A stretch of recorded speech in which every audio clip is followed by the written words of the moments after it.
Let's go ahead and get started at taking a look at a very kind of straightforward part of this unit on polynomials, and that's testing to see if a given value is a root of a provided polynomial.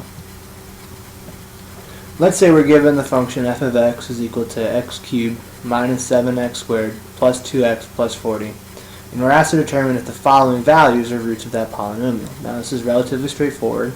If a root, if you remember, is just really the same thing as a zero of the function or an x-intercept on the graph, if we were to evaluate this, if it were to be a root at this given value, f of x would end up being 0. So for each one of these numbers, we're simply just going to plug it into the function, evaluate it out, and if f of x equals 0, then it's a root, which means it would correspond to an x-intercept on the graph should we have graphed f of x.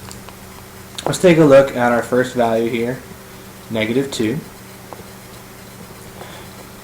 If we plug in negative 2 to our function, we'd have negative 2 cubed minus 7 times negative 2 squared plus 2 times negative 2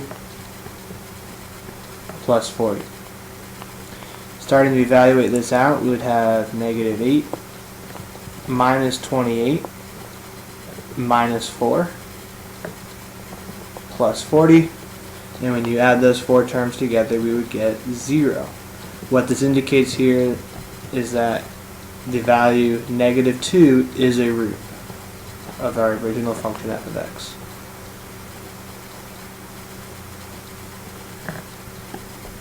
Let's take a look at the next one. We'll do part B here. Let's check the value of 1.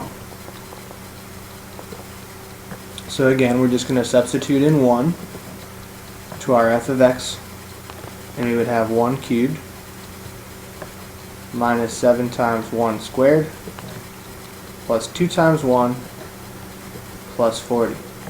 Now for this value, these kind of terms can be evaluated down to just be 1 minus 7 plus 2 plus 40, which simplifies down to be 36.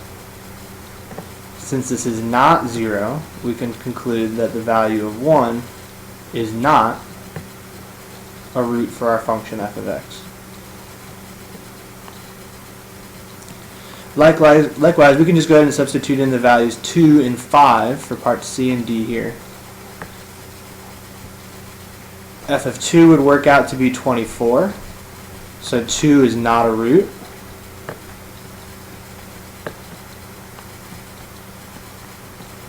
And when we evaluate our function f at the x value of 5, it works out to be 0.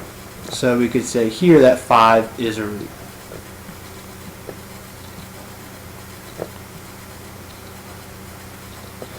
The goal for the rest of this unit is that we're going to try and come up with our own way to determine what possible values of the roots are going to be by using the rational root theorem. Now we're not quite there yet, but the skill of being able to evaluate a function to determine if a particular value is a root is going to become very handy in the very near future.